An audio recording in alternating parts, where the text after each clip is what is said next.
Right. Imagine making a living in a fantasy world setting in some huge city such as, London, medieval London, or medieval Rome, and you don't have a lot of money, you don't have a lot of education, you have no education except what you learn the hard way. You're big, you're spooky, you're a bit gruesome. There's a lot of expectations and derogatory commentary directed at you because you're not exactly human. You're not exactly like everybody else. You're a half-orc. Well, that is Mordecai. And I owe my friend Rob a debt of thanks for clarifying me on the pronunciation of that particular name, because it was not something I'm familiar with, which is ironic because I actually know a couple Amish folks, and Mordecai is a very popular word amongst the Amish, at least in this, in the central Iowa area anyway. And you'd have thought I'd have recognized the spelling, but you'd have thought wrong, because I'm used to having a lot of fantasy stuff or sci-fi stuff that, it's just a hair different from your normal line of verbiage. And that being said, Mordecai is this half-orc bounty hunter who's playing in the Lost Quest play-by-post game that I have running. He is a big bruiser of a fellow who came in from the provinces, come up through the poorest sections of the city, used his strength and his appearance to, the ability to apply intimidation in the right locations to make a bit of an income. He moved into as soon as he got old enough or large enough, however you want to make the argument, he moved into the fighting pits, which are the underground or the the underworld's version of the gladiatorial arenas that our city doesn't have on a large scale. So if you want to have a lot of the under table things, you're going to go underground. You're going to deal with the rougher elements of society and put your dues in, so to speak. So Mordecai has done this. And it's through this that he's encountered one or two individuals, as would be contacts in the city, who's, if he's lucky, he's going to utilize to help increase or improve his situation in life. So he goes to the Hall of Information. This is a sub-ministry of that's charge of basically being the local newspapers, that kind of stuff that's appropriate for that era, which in this case is mostly through bell ringers and town criers, with the occasional placards posted up here and there. Majority of the common folk, the laborers folk of the city, are not, they don't read very well, if at all. I mean, that's typical of these settings.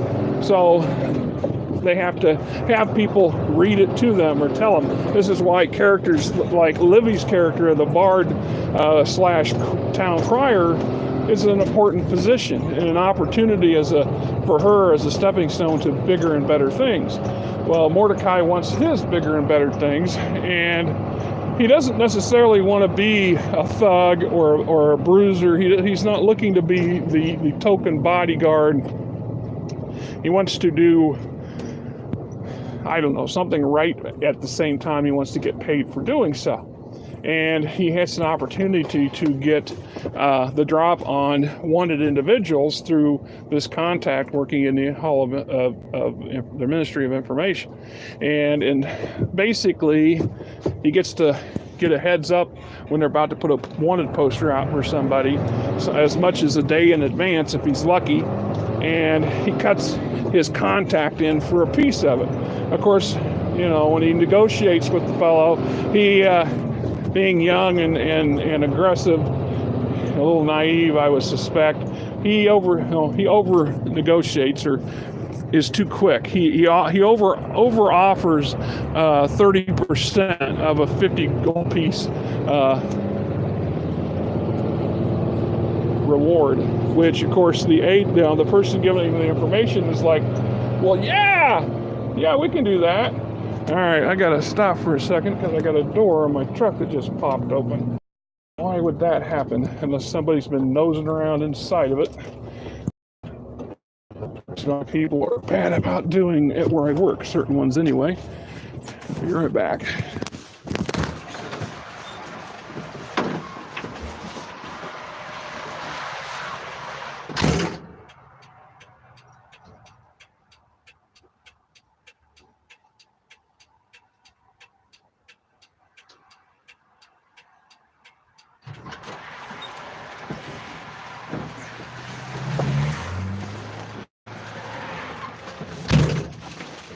Oh, I gotta love a day.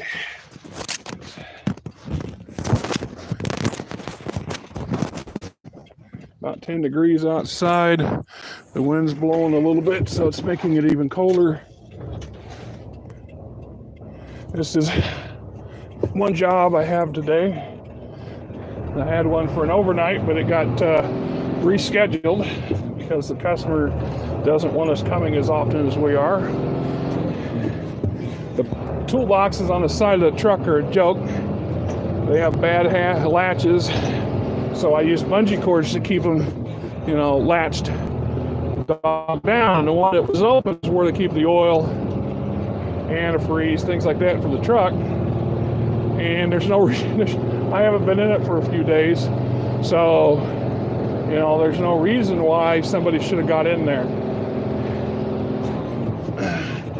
I told them before, if they're looking for diesel oil, they're not going to find any because for some reason we're out at the shop. We have a 5 gallon bucket of the stuff.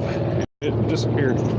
Anyway, so Mordecai cuts a deal, and in reality kind of shortchanged himself considerably. I imagine that Quig, the chief clerk of the information office, would have been more than happy for 5 or 10 gold pieces, because that's a lot of gold pieces for a public servant, especially when he doesn't have to do anything. He doesn't have to get up and go out there and beat the bushes or put his own life at risk. Instead, he gets 35% of 50. That's really good for him. He's liking Mordecai. I imagine that's going to be, if you want to spend that in a positive way, many opportunities for Quig to turn Mordecai onto other potential bounties, if you will. So the character tracks down what little information he has.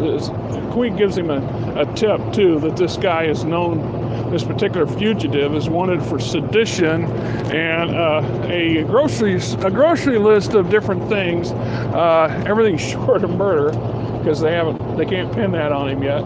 But it's mostly petty stuff. But he's suspected of being involved in a plot to assassinate somebody or set up an assassination of some sort. And they want the authorities want this guy, and they want him alive. So they've offered 50 crowns. Mordecai, only tip he gets is that that Quig heard that this Hedera character hangs out at the 8 Star, which is a notorious tavern owned by one of the city's premier heads of their Thieves Guild. The city has 4 Thieves Guilds, or 4 versions thereof, and this guy's in charge of one of them, and a guy named Stax.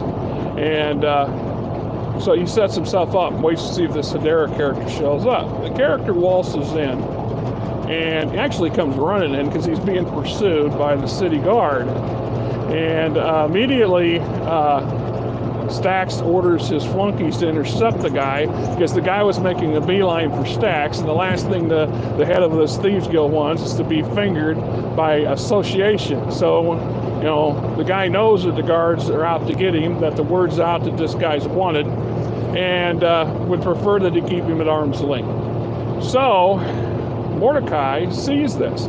All he sees is the city guard come running in the back door, following this guy, yelling for him to stop, and for some strong arms, an employee of this Thieves Guild guy that runs the bar, this tavern over, because Mordecai, of course, does not know that this guy's connected to the local mob or whatever you want to call it.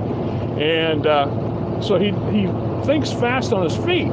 He jumps up and greets Hedera like a comrade, like, you know, hey, I ain't seen you in a while. Come with me. Let's find a quieter place to share a drink.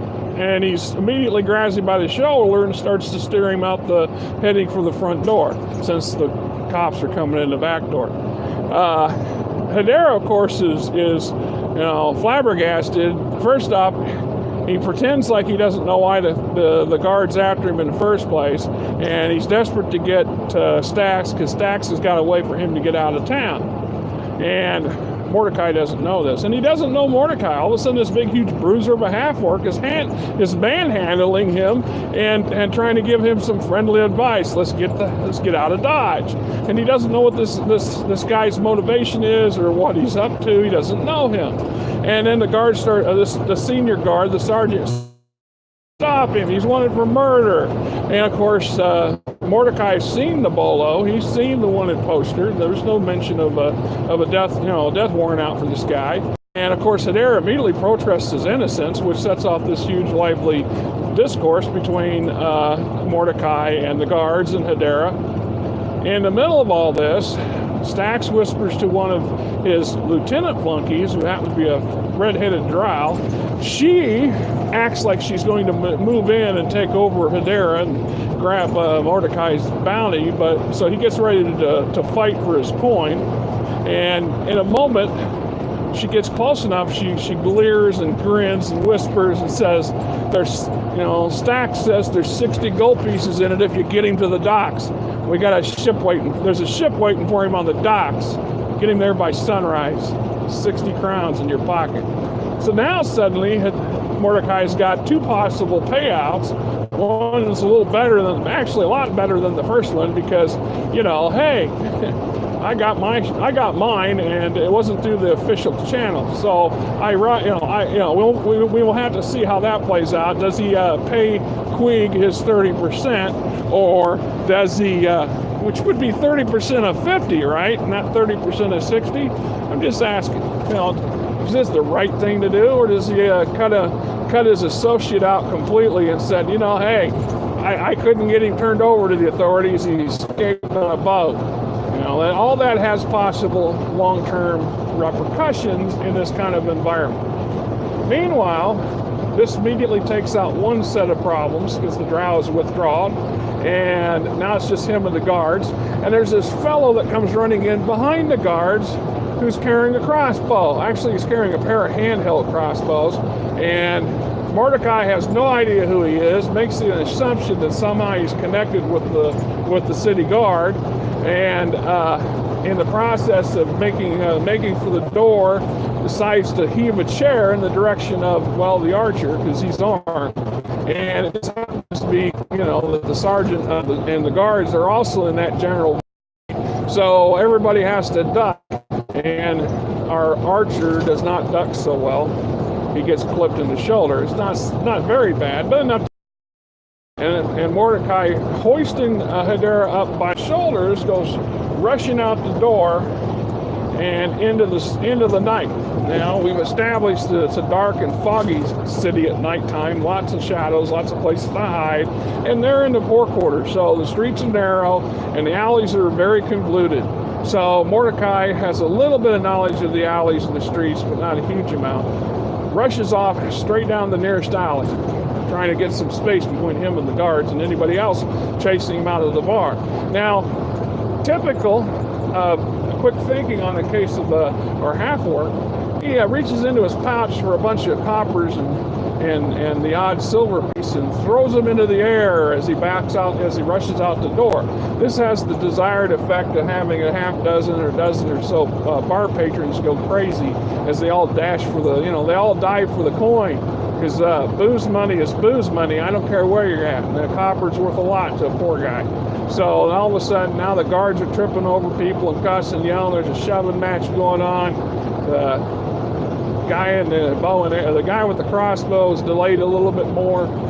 So Mordecai and our MacGuffin, in this case Hedera, exit the building, and unbeknownst to the half-orc who fails a perception check, there's a planted sniper, if you will, an archer on the roof of a nearby building with orders to shoot Hedera. It's not clear whether the intention is to kill Hedera outright or to wound him to slow down his escape. In any case, he takes the shot to the back, and it hits a vital organ. So he starts to bleed out. He's not only wounded and hurt, but he's bleeding, which means he's going to lose hit points faster. He's going to die quicker. So Mordecai now has a second problem. Not only does he have to get this guy out of the vicinity and then get him either to official courts, turn him over to the right authorities so he gets his pay, and if he wants, he made a challenge to the sergeant guard who wants to claim them to Hedera because he wants a chunk of the reward.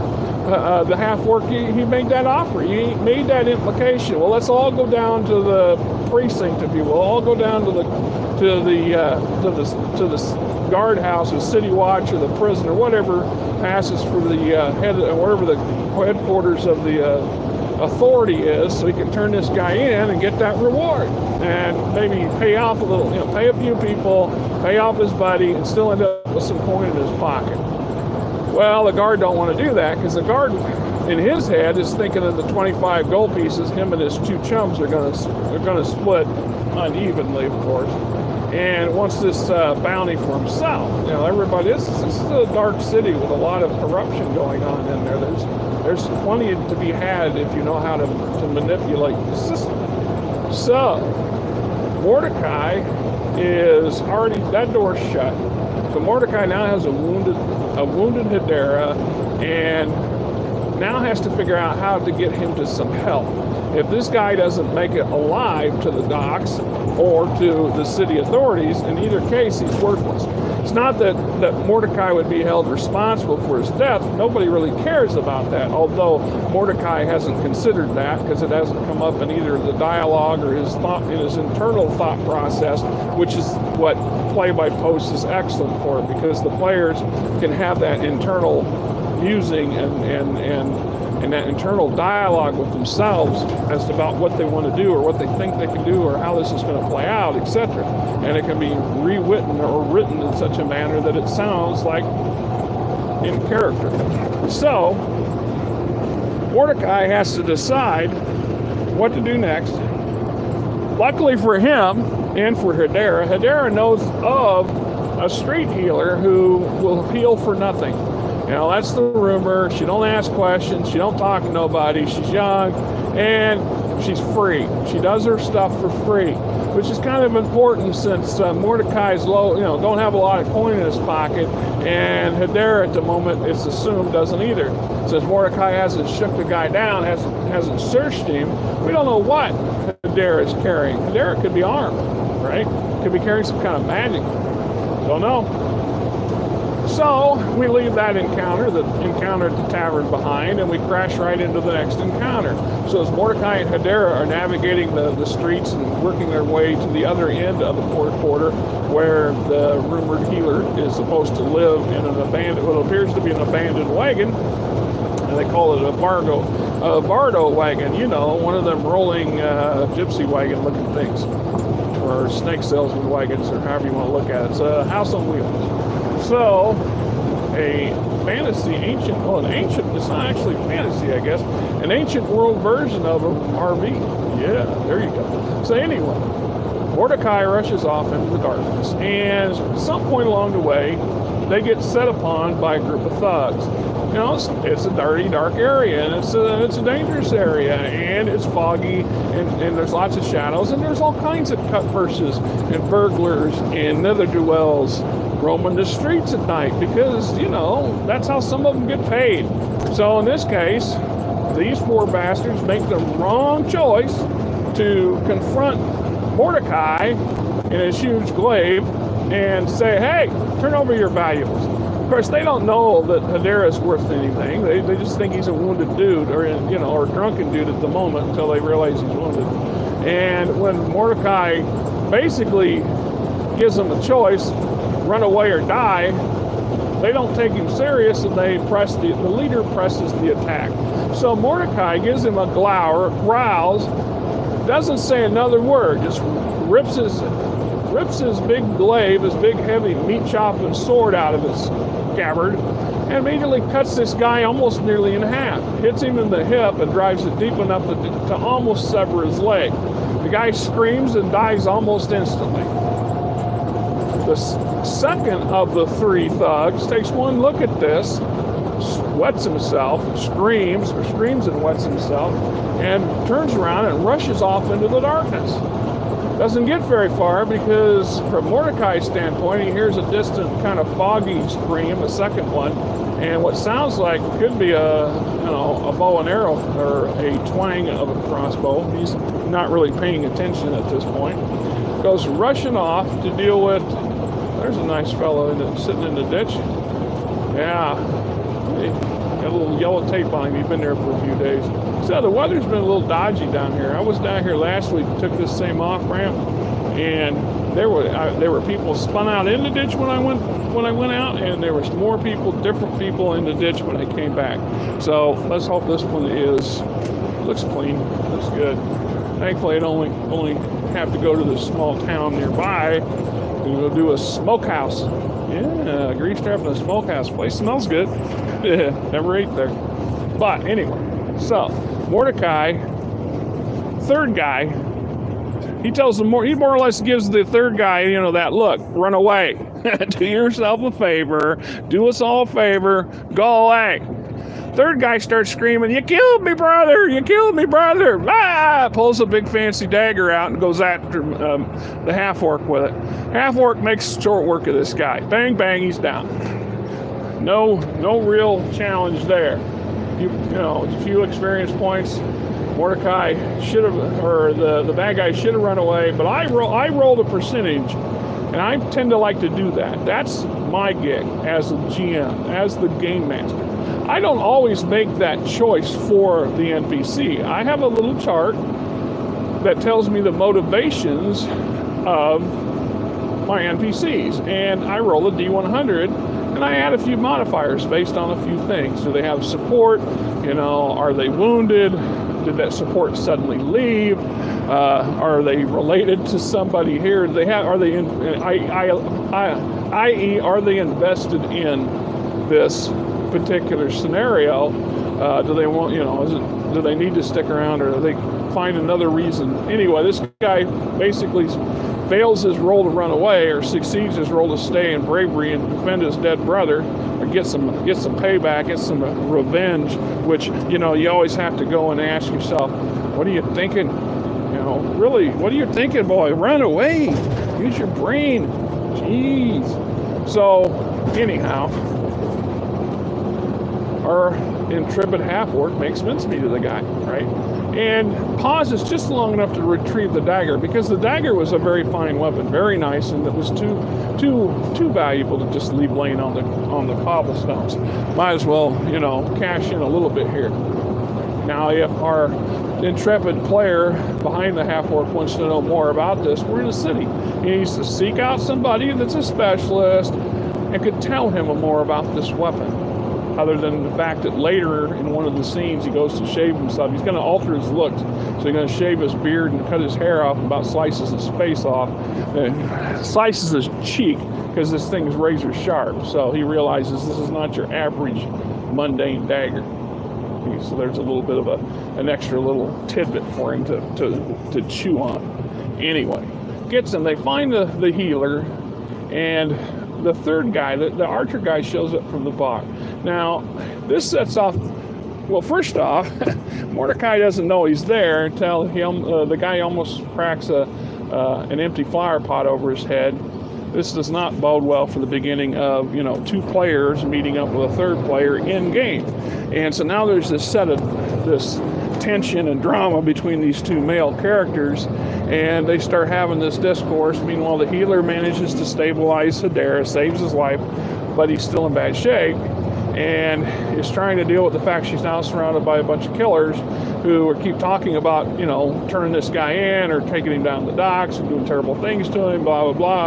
And she's scared and not really wanting it to happen in her place and so on and so forth. But she still also has this healer's code, and she's trying to heal Mordecai from his self-inflicted wound, and the wound he took earlier from his from being stabbed by Dagger Boy. Damn it. These lights turn too fast. What are you going to do?